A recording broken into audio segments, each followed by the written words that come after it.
चलो प्यारे बच्चों,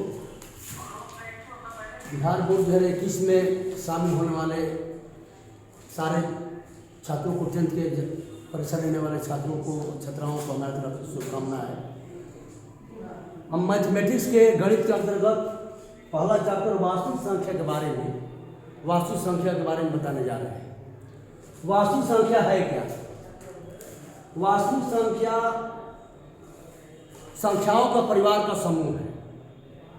सबसे पहले वास्तविक संख्या जानने से पहले कुछ पूर्व की संख्याओं को हमें जान लेना बहुत जरूरी है। जैसे प्राकृत संख्या गिनती की संख्या को कहते हैं। गिनती कहाँ से स्टार्ट होता है, कहाँ से प्रारंभ होता है? 1 2 3 4 5 करके हम गिनना शुरू करते हैं। तो 1 2 3 4 5 ये हमारा प्राकृतिक संख्या होगा। कहाँ तक?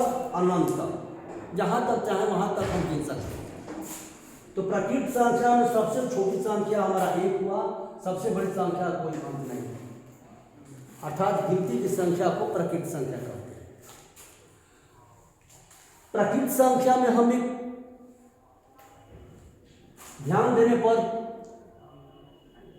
चीज देखते हैं कि जो दाएं बढ़ते हैं एक संख्या का मान बढ़ते जाता है। जैसे 3 में 1 जोड़े तो 4 होगा, 4 में जोड़े तो 5 होगा, 5 में जोड़े तो 6 होगा। ऐसे जो दाहिने बढ़ेंगे संख्या का मान बढ़ता जाएगा, और बाएं हटते हैं तो संख्या का मान घटते जाए, एक घटता जाता है। जैसे 5 से 1 घटाए तो 4 आया, 4 से 1 घटाए 3 आया, 3 से 1 घटाए 2 आया, 2 से 1 घटाए तो 1 आया, और 1 से जब 1 घटाएंगे तो क्या आ जाएगा? 0 आ जाएगा। तो एक अलग परिवार समूह का नाम आ जाता है यहाँ। यानी कि प्राकृतिक संख्या के परिवार में जब हम 0 शामिल कर देते हैं तो पूर्ण संख्या का परिवार बन जाता है। यानी पूर्ण संख्या प्राकृतिक संख्या के परिवार में 0 शामिल कर देने पर प्रारंभ में पूर्ण संख्या का परिवार बन जाता है। यानी पूर्ण संख्या 0 से प्रारंभ होता है। 0 1 2 3 4 5 कहाँ तक? अनंत तक। इस तरह पूर्ण संख्या में सबसे छोटी संख्या हमारा 0 है, और सबसे बड़ी संख्या वही प्राकृतिक संख्या के जैसा, उसका अंत नहीं है, अनंत तक। इसी क्रम को यदि हम जारी रखें तो प्राकृतिक संख्या के बाद पूर्ण संख्या, और पूर्ण संख्या में अगर घटाने का क्रम जारी रखेंगे तो 0 से घटेगा -1 तो -1 होगा, 0 -1 बराबर -1, और -1 में यदि 1 घटाएं तो फिर -2 में यदि 1 घटाएं तो -3। यानी इसी क्रम को जारी रखें तो ये माइनस का मान इस तरफ बाएं तरफ बढ़ता जाता है। कहाँ तक? अनंत तक।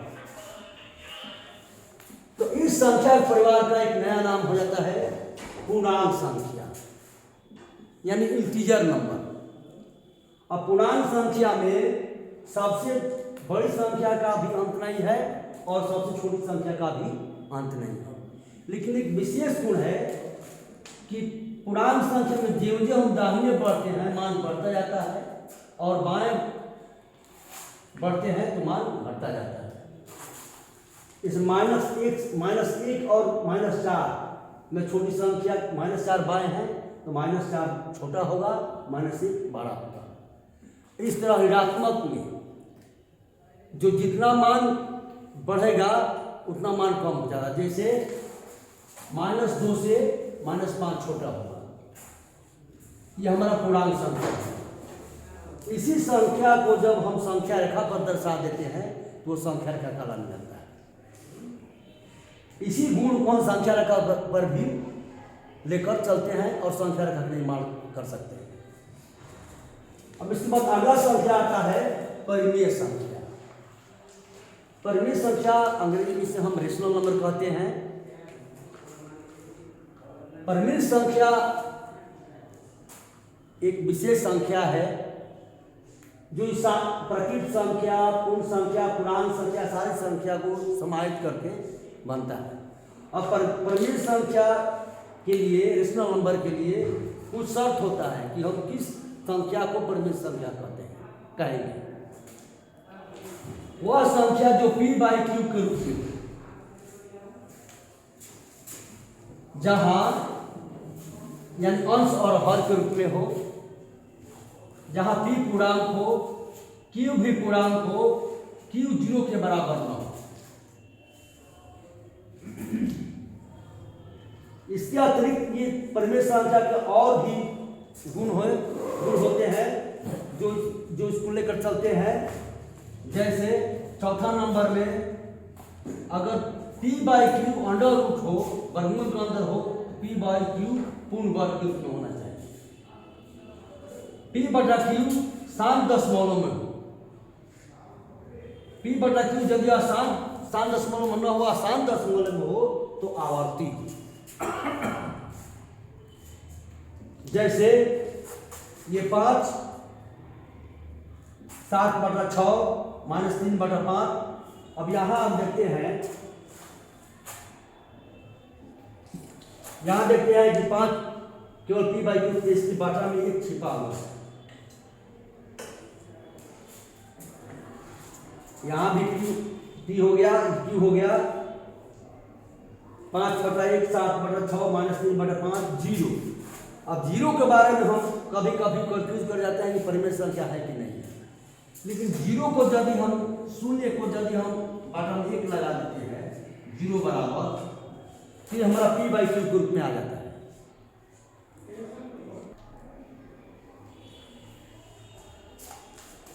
परिमेय संख्या के उदाहरण में 5/1 7/6 3/5 -3/5 और 0 के बारे में कभी कभी हम संदेह पड़ जाता है कि 0 परिमेय संख्या है कि नहीं है। इसे देखने के लिए मान लीजिए कि हम 0 बराबर 0/1 लिख सकते हैं। यहाँ 0 हमारा पूर्णांक हो गया, 1 भी पूर्णांक हो गया, और जो हर है यानी q है, वो q जो है ये 0 के बराबर नहीं होगा। इस तरह से 0 भी हमारा परिमेय संख्या हो जाता है। अर्थात कहने का तात्पर्य है कि पूरे प्राकृत संख्या, पूर्ण संख्या और पूर्णांक संख्या सभी परिमेय संख्या के अंतर्गत आ जाते हैं। परिमेय संख्या के अंतर्गत हमारा सारा परिवार, और यदि बाटा के रूप में हो, p/q के रूप में हो, तो ये सारे शर्त परिमेय संख्या के अनुसार में लगे रहते हैं।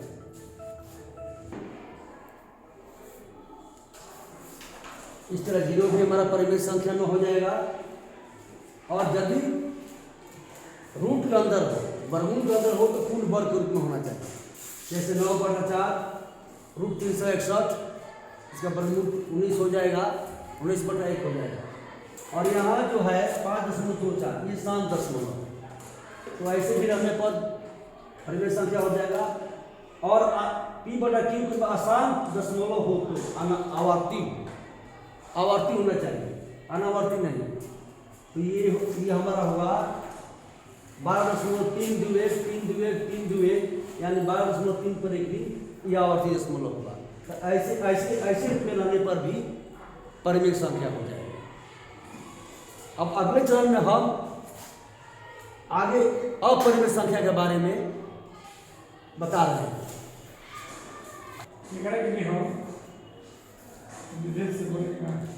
अब हम संख्या परिवार में वास्तविक संख्या के बाद,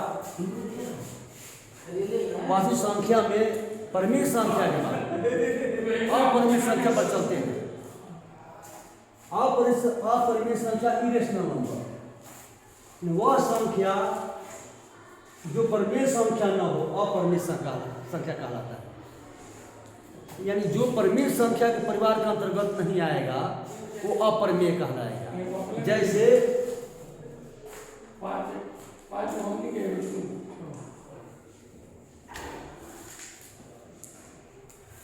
यदि वर्गमूल के चिन्ह के अंदर हो तो पूर्ण वर्ग न हो, जैसे √7, √15/4 या √3, ये सभी अपरिमेय संख्या कहलाएगा। इसके अतिरिक्त वह संख्या जो आसान अनावर्ती हो, non terminating and non repeating, वह संख्या भी अपरिमेय संख्या कहलाता है। अपरिमेय संख्या का एक विशेष रूप है अशांत अनावर्ती, नॉन टर्मिनेटिव एंड नॉन रिपीटिव। जैसे 12.5234135, यहाँ कोई भी संख्या या संख्या का समूह बार बार रिपीट नहीं कर रहा है। ये हमारा अपरिमेय संख्या कभी कभी बोर्ड की परीक्षा में इस रूप में भी अपरिमेय संख्या को पहचानने के लिए दे देता है। तो इसलिए इस पर ध्यान देना होगा जोर से कि यहाँ अशांत और अनावर्ती होगा तो अपरिमेय संख्या हो जाएगा। अब हम चलते हैं अपने चैप्टर की ओर, जो वास्तविक संख्या का चैप्टर है। माने पूरे चैप्टर में हमें वास्तविक संख्या पर ही फोकस करके चलना है। तो अब हम वास्तविक संख्या पर आते हैं। वास्तविक संख्या वह संख्या जो परिमेय हो या अपरिमेय हो, वास्तविक संख्या कहलाता है। यानी वास्तविक संख्या के अंतर्गत सभी परिमेय संख्या और सभी अपरिमेय संख्या आ जाते हैं। अर्थात सभी परिमेय तथा अपरिमेय संख्या मिलकर वास्तविक संख्या का परिवार बनाता है। यानी परिमेय प्लस अपरिमेय इक्वल टू वास्तविक संख्या।